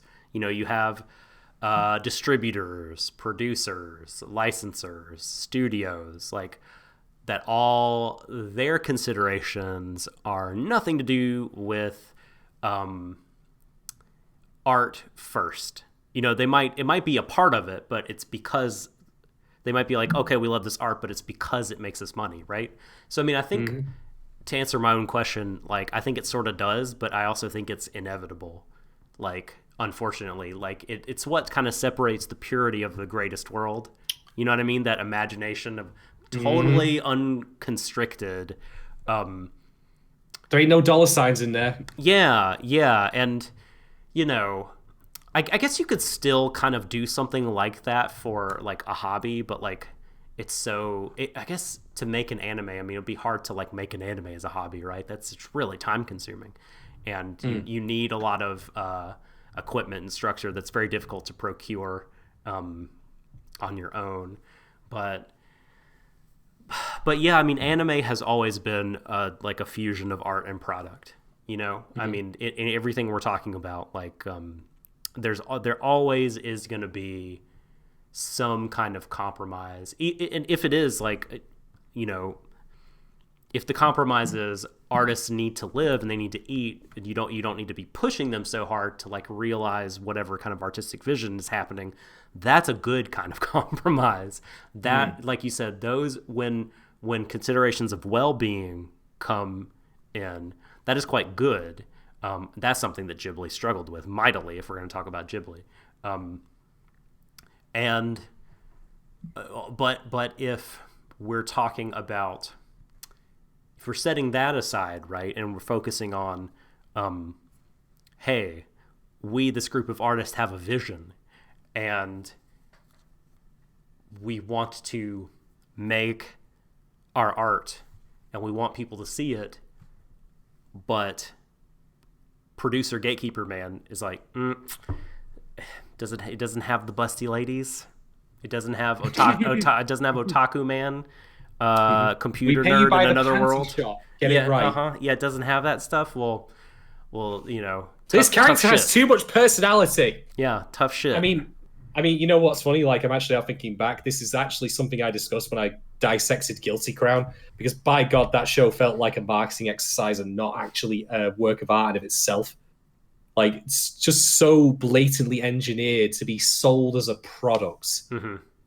Oh God, yeah. That's when, like, yeah, you just wonder, like, who was in the room that was like, this is my art. You know what I mean? Like, it whatever that was at an early stage, and it died a death on the operating table and was Frankensteined into a fucking TV tropes page. Yeah, like, the anime equivalents of McDonald's chicken nuggets. Right. And Blue Sea Devotee brings up the interesting contemporary example of Stars Align. Yeah. And it sort of, the rug was pulled out from under them because the studio was like, hey, guess what? Or the production committee, rather, was like, hey, guess what? We don't think this is very profitable, so you can't finish your story. That's really hard. So there's just so many cases like this where I have to conclude that, like, the money and the art together, and having to be together, it does kind of create this compromise and this need to compromise. And there are individual situations where that doesn't happen, but, like, for instance, Masaki Yuasa, like, to make this movie, right? Or sorry, to make this TV show, like, he's had to have a lot of other successes to prove his ability, like, for someone to hand him the keys. If you get lucky and get recognition, it's possible in your field to do that. N.K. Jemisin can write whatever she wants next because her trilogy, like, all three of those books, won a Hugo Award. Boom, she's on the map forever, and so she could do whatever she wants. But maybe not originally. Maybe, like, getting those books published at the beginning when she was a nobody was difficult, and there was this back and forth. Is this going to make us money? Like, but it's my art. Like, but it's not. You need to make considerations for profitability. And this isn't even. Has anyone ever watched, like, a documentary about, like, the sort of New York art world, like the painting? Not personally. It might kill you a little bit on the inside, Shadon, because is it cutthroat? Well, it's just kind of a completely arbitrary, and it's like it's sort of. And my wife has seen a whole bunch, and I haven't seen one in particular, but she showed me pieces of different ones because my wife is a painter. But the art sort of market, the painting market in like Europe and the United States, it's basically like the stock market, and as opaque to kind of get a handle on, like, what is worth money and why, like, because it really is just like, does random rich person want to buy a thing? Pretty much. And then the inflated value, and why is this versus that valuable? Like, why is, like, random ass, like, amazing piece of art from Europe way more valuable than cool, amazing piece of art from like India. I don't know, because like racism. It's just what people want. I don't even want to say that, but it's just like arbitrary. Well, there's a whole artistic tradition, I don't know, of African art, Indian art, like that is just not valued as highly. Like, and I just had no idea why. Like the art market again is just like this, again, arbitrary, capricious, like weird kind of thing that I really have a hard time like wrapping my arms around, and I think a lot of people do, and it's really hard for people to break into it. So wish my wife good luck. AnnieBritoHodgen.com, her website, or Annie Brito Hodgen Art on Instagram. Look at her stuff. Anyway, do it. Anyway. Don't make me come and find you, folks. I will. All right. So you mentioned about the fall. I'll keep this brief, but what we see in this episode is we see an escalation of the like bleed through of reality into the Grace's world, the imagined like scenarios that come up here, and how they're actually starting to have consequences, like when they neglect reality for too long. I mean, the first episode, for example, like the only two things that happened were, I'm going to get your dad from the airport, and then later on, time's flown, but it flowed, that was a positive thing. Like it flew like when you watch a good movie, you're just like, wow, that breezed by. Oh my God. But here it's a little bit different because the first thing we, of course, have is Asuka falling from the thing. Now, she wasn't hurt too badly anyway. But nonetheless, that still was like, a negative outcome, like getting too lost in the clouds, so to speak. And then in the second one, after they unleash all the water, like, and bomb the building, it's gotten late and it's raining and they're half soaked. Again, not a majorly negative outcome, to be quite honest. Like, it's not like the whole place had collapsed all around them or set on fire. Mm-hmm. But we can see that there's a line being drawn here from, okay, playful, and fun, nothing really bad happens, to, okay, a little bit more severe. And I wonder if that will continue as we go along. I mean, note as well that there weren't even the MIBs this time around to bleed into the world. Like, they were absent from this episode. Ooh. But this is just more like, Asuka's like own daydreaming nature going a touch too far in places. So I'm curious to see if it'll continue to develop that. I can see like a clip to, hey, this is where it's going from here. That is really interesting, because the way I framed it a moment ago, it was really like the greatest world was kind of divorced from reality, and its purity, and like it unconstrained by things like space-time logic. Mm-hmm. But you were very right that world impeded on the greatest world, our world, the sort of empirical reality, right? Like the world that science can quantify, like poked its head in the door and was like, hey, you can't neglect me. I'm here. Yep. Your body lives in this plane. And maybe that's like sort of dovetailing with the idea of artists getting paid and, money needing to be, we need to compensate them, and all that kind of thing. Like that art doesn't, maybe this is the idea, right? That like the greatest world, the art we watch doesn't exist in a vacuum. It's not like CrunchyRoll or, Samurai TV or Asahi or whatever, like, is a dimensional void and they reach into space and like pump this entertainment into your brain. Like, it's like people have to like make it, and real people that have bad days, are sick, have kids, need to eat, need to travel, need to rest. It. Like, they're part of it. They're part of bringing you art, and if you like appreciate the art, like, you should appreciate them, and they need to be taken care of. And maybe, so what you're saying intersects, like, a lot of the themes, like more so than I thought, actually, before we began talking, are connecting in a way that I really like. It's exciting. Yeah. I mean, that's the thing, like, Eizouken, like, as fun as it is, like, worlds that they conjure up and they go to, which are just wonderful. I mean, one of our patrons like links the actual clip of that very first one, which is just like ta ta ta ta ta ta ta ta ta ta, and it's just there. Like, I'm just here like, I love this. Such so sweet. We can't stay in there forever. We do have to deal with reality eventually, and we can't allow it. I know. I don't mean to be a Debbie fucking Downer here, but it's true. And I'm glad to see that Eizouken is mature enough to allow, us to be really, whisked away on these wonderful flights of fancy, but at the same time is willing to take a bit of a self-critical look and say, maybe you can spend a lot of time in there, but not all of it, and certainly not to the extent where you start neglecting things. Yeah. I'm sorry. I don't mean to. I don't. Boo. I might be Kanamori of this podcast then by being too. I think you might be. I'll do the grid at some point. I'll look terrible doing it. Oh, yeah, she's irreplicable. The irreplicable Kanamori. So, I think we talked about most of my points. Did you have anything else?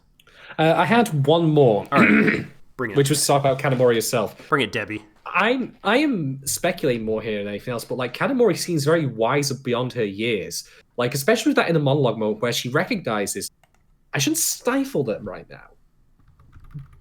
But I know that, they're going to hit the limit of what they recognize they can do, and I should allow them to reach that organically. That's ridiculously mature. I know, totally. And yeah, it's also kind of deep, a little bit cynical in its own right, because on the one hand, you'd argue maybe she should be telling them, keep your expectations in check.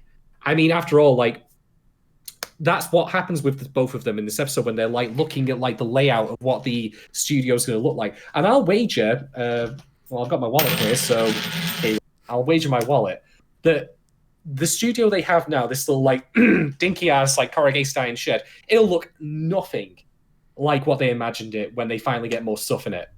Not in the slightest. And I think again, that's to the anime's credit, that it's all to say, check your expectations a little bit. Your enthusiasm is welcome and brilliant and admirable, but you'll only end up hurting yourself if you go too far on it. So I really appreciate that. Firstly, that that's there, and secondly, I'm really curious about Kanamori's backstory here. That she has that viewpoint. Has something happened in her past to lead her to feel that way? I wonder. There's she is the enigma of the show, even though she's also probably entertaining in her own right.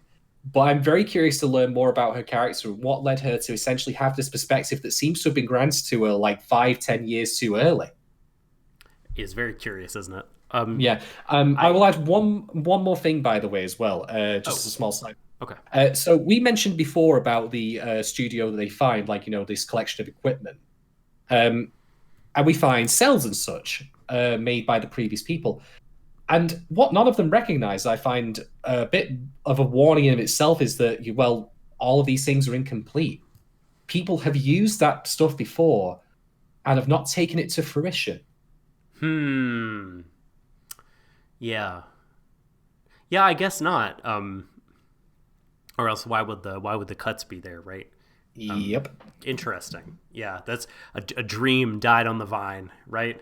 Turned to it withered away and crumbled into dust. We don't need that here. Okay, you could take that pragmatism and negativity and you can shove it straight up your ass. The show. This is not textual. You can right. Don't make me solve this with violence and right. So I'm just saying. I like what you brought up about Kanamori kind of being their manager in some ways, sort of in the producer role, being a manager of personalities. Will be the vital role that she plays in terms of this club as an organization. And she, like you said, she's okay, let's table genre.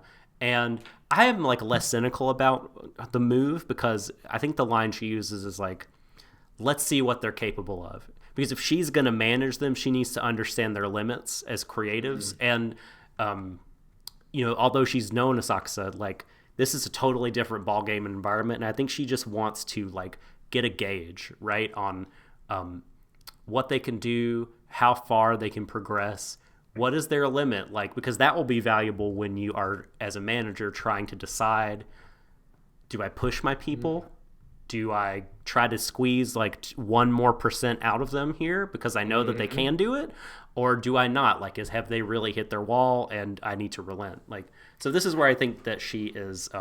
This is what I think she's thinking, and what came to mind for me anyway, as someone who manages people. Yeah, and I think like the.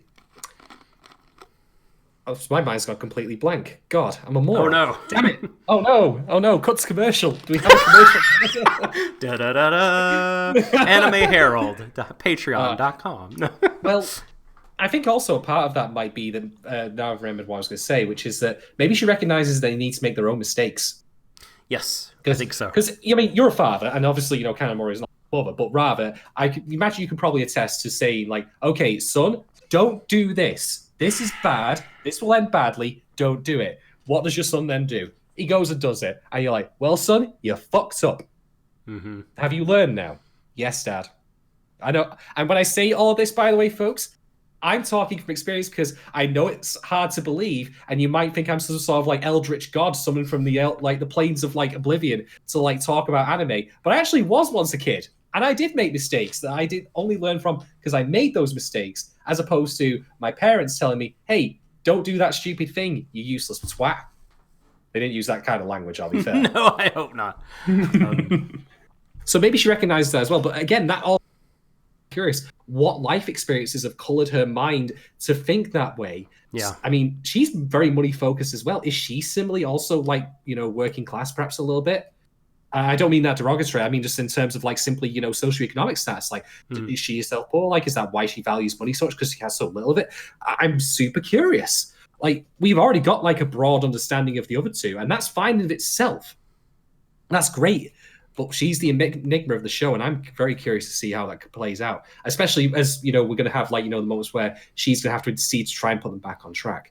Because don't get me wrong, all the stuff that Asuka and like Izaki do, they do is really fun to watch as they just get totally engrossed in like, and we could do this, and we could add this thing in it, and we can put this on here, and it's gonna be great. Put this repeller, it's got a little green, it's gonna be good, like that kind of thing. But if you'll note what I just did, there's not a single bit of structure to it. Overlord bass. Yeah, there's no structure to that. Mm-hmm. Like, it's just kind of like going organically through it, but then you won't really get anything done. Exactly. And then we're gonna have the issue of at what point does it start being drudgery? Oh man, there's so many things that these poor girls are gonna have to come in. Never. I don't feel like they can't lose the fun. You've got to no. But okay, yes, there's that. But also, I mean, just look at their personalities. I think, but they got a taste of it, right? When doing the windmill cut, like, oh, this shit is hard.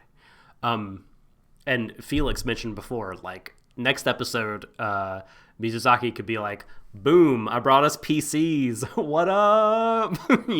But I think that they're too wired to see good and to see potential and to see avenues for imagination and creativity in everything. And to sort of like, wow, like, it's really hard, but we're like doing an anime, you know what I mean? But that's not to say I don't want a moment. Like, they probably do need to have a moment, I don't know, around like 2/3 of the way through, where one or both of them loses confidence and have to be lifted up by the other one, or Kanamori or something like that. That probably needs to happen. But like you said, I don't want it to happen. I just want to protect them. If you think about it, you and I having this in itself shows the tension, like, unbound creative like spirit and pragmatic reality, and how there is a need for both, but to what point do you blend them together? What point do you exercise one to the expense of the other? There's a lot involved in the making of a work of art, folks, and that's even just beyond like the techniques involved. Like, there's going to be like, all the personal drama, all of the reality, like, that we don't have the money to do it, and I have to say, like, Eizouken, for only 2 episodes in, is covering all the bases, or setting up all the necessary dominoes to deliver on that. That means it now has to, though. I've said that before about shows where I say, hey, this thing's set up to be great, and then, well, it's Masaki fucking Yuasa. I know. Like, I have faith. Like, I am jaded, I am cynical, and I'm deeply bitter. Don't get me wrong. I have been burned before. So I'm just hoping it delivers on all these things now. And as you say, like, I don't want it to start dour, like, melancholy drama about, like, how the workplace crushes the creative spirit, and the artist's soul, and just scrunches into a piece of paper and throws it in the waste bin. I don't really. I mean, the show wouldn't even fit the show, like, Well, the thing is, Zoo, like, you've literally just hit the nail on the head for something that will become a point later on. I am convinced of it. Like, hell, never mind you asking that question. I could see Askusa, like, asking that. What do you care about more, money or us? I think, listen, I'm just going to put it out there. It's a bit of column A and a bit of column B, but probably like 59, what is it? What would it? No, 5149. I'm not a maths person. 5149 cares about the friends, right? And 49 wants to make money. Because, I mean, even from the beginning, like, we just sort of see, like, this is her nature to be kind of performative cynicism and everything, but she was always going to hang out with Asakusa.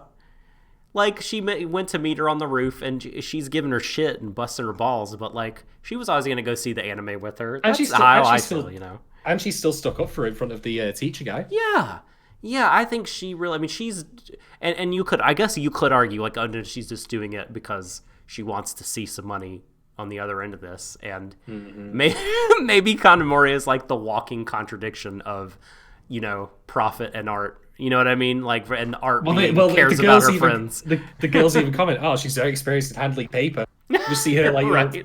Yeah, she's flipped through the money stacks before. I will end this discussion say, like, I want to see, if not actually officially, I want to at least see a fan art, like, someone animate yourselves.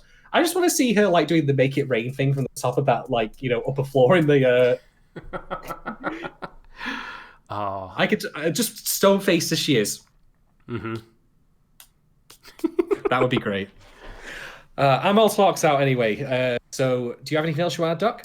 I don't. I think that we have talked through the episode pretty well, and of course, if there's anything we missed.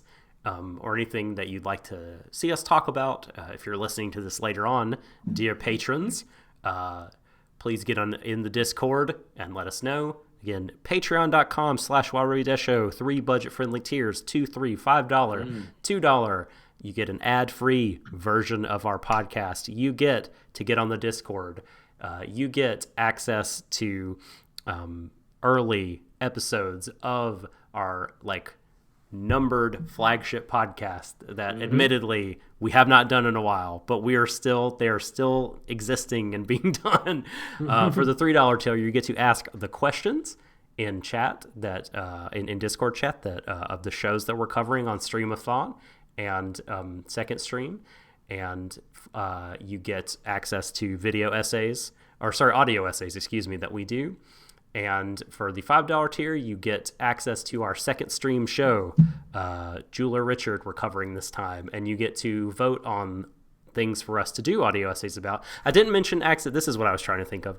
We also do a after-hour stream every single week where it's sort of an after show of one of our streams where we just talk about whatever. And you get access to that on the $2 tier. So that's the Patreon. Let us quickly give us money. Yeah, right. Let us handle the paper. I mean, I'm embracing.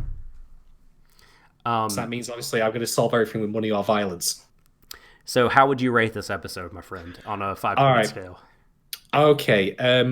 Well, actually, before we do that, we should probably do the polls because we did have. Please update the polls. That's usually my thing where I forget about the polls. I'm sorry. I didn't know because I didn't see them being posted in chat, so I didn't know that we had done any this time. That was my bad. Okay, so episode 2, poll number 1. What is the ideal solution to a problem as per the Tao?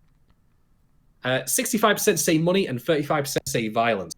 It's incredible. What a poll. Next one, episode 2, poll number 2. Would you use a belt?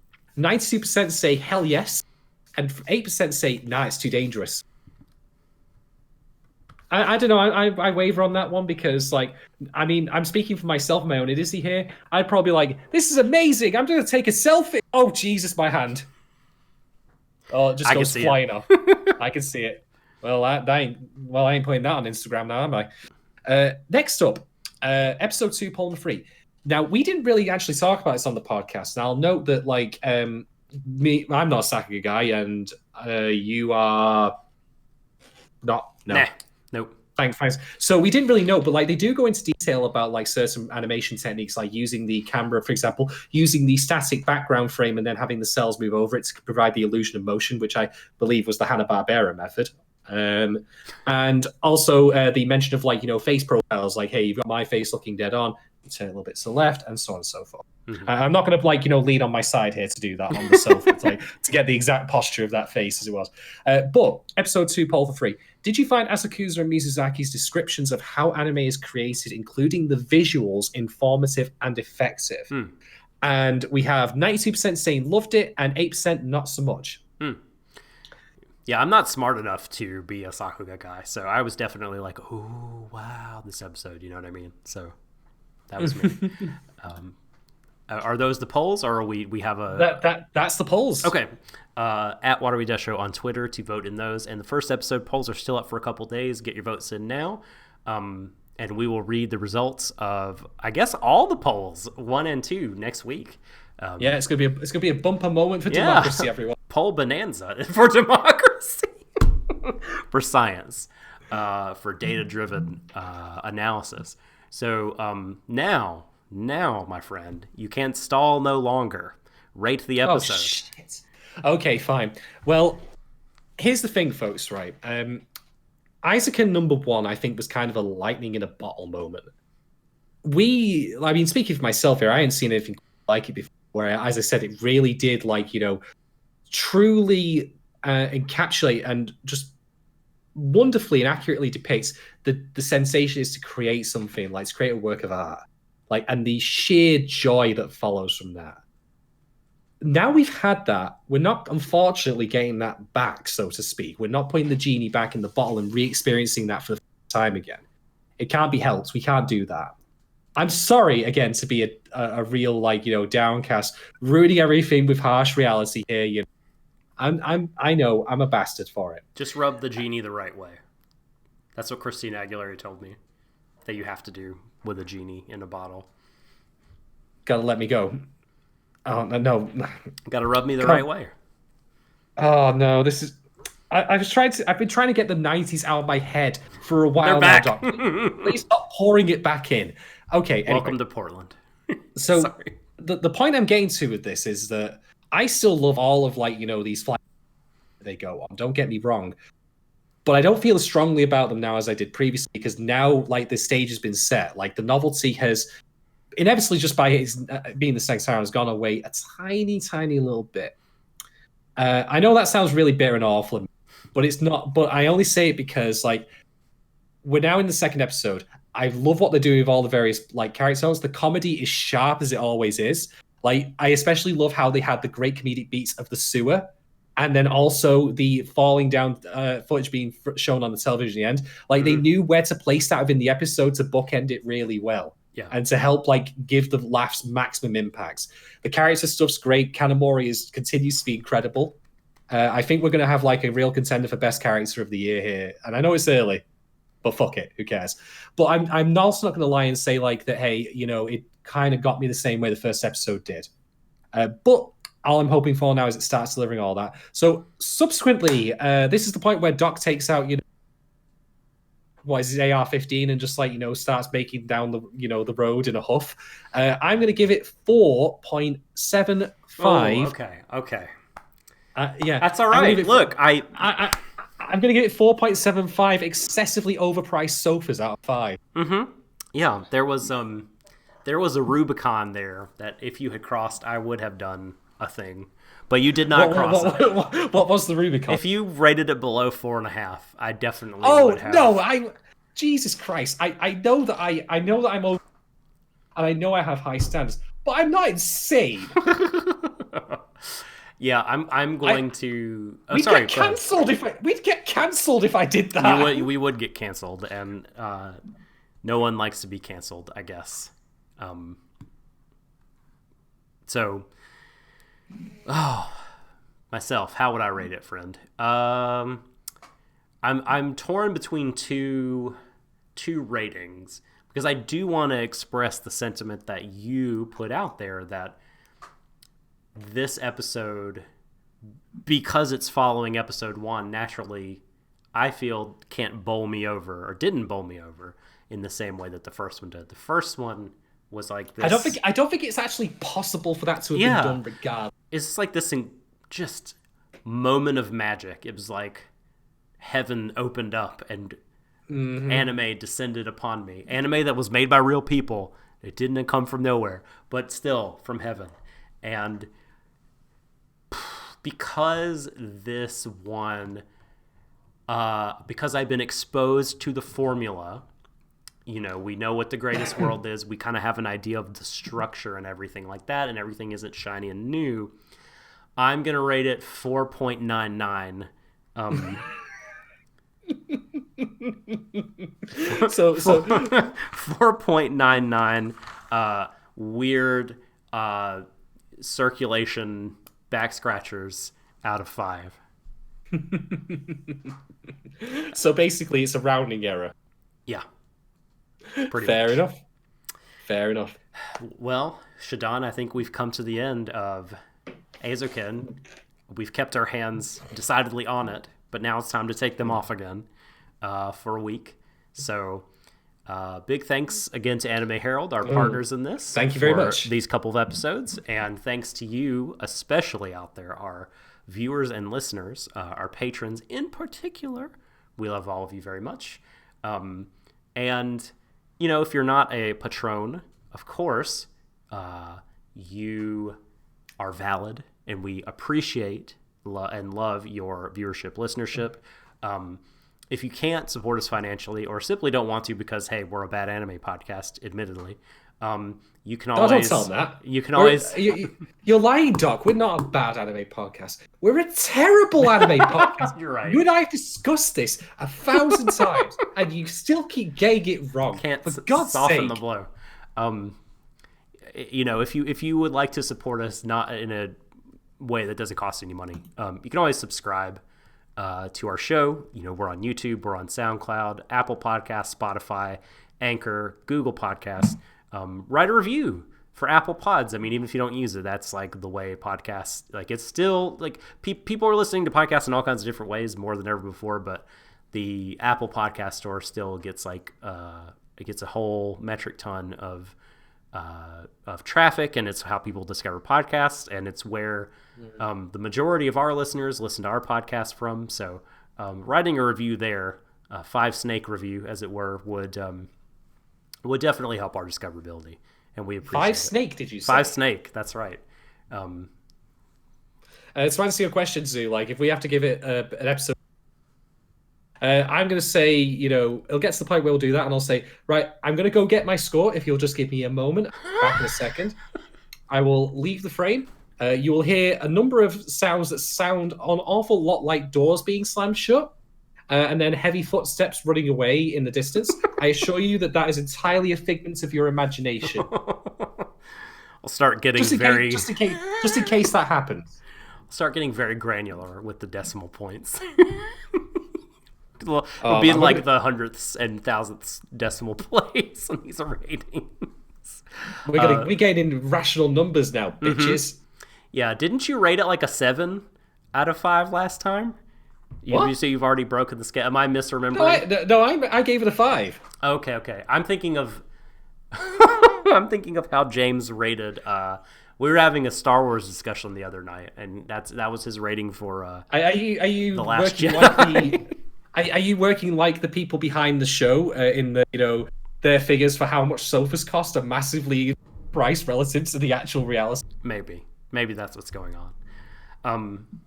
Blue Sea, you're lucky you kept it at 4.5. Again, if it's below 4.5, we're done. No, listen, totally understand your rating. But I've been yammering on too long. Shadon, where can people find you on Twitter? You can hit me up at Shadon1010 on Twitter. Feel free to ask me about anything and everything. Go nuts. I am at the Subtle Doctor, and at me, please.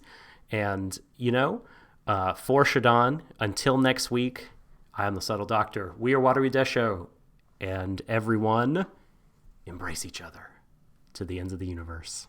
Good night, everyone.